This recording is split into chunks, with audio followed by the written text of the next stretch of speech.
2025 April 22న Jammu కాశ్మీర్లోని పెహల్గాం బైసాన్ లోయలో ఉగ్రవాదులు జరిపిన దాడిలో 26 మంది పర్యాటకులు మరణించారు.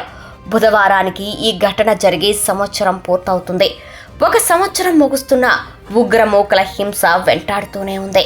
మినీ స్విట్జర్లాండ్గా పేరొందిన బైసారన్ ప్రాంతంలో ప్రకృతి అందాలను ఆస్వాదిస్తున్న పర్యాటకులపై అడవిలో నుంచి హఠాత్తుగా ప్రత్యక్షమైన ఉగ్రవాదులు విచక్షణారహితంగా కాల్పులు జరిపారు.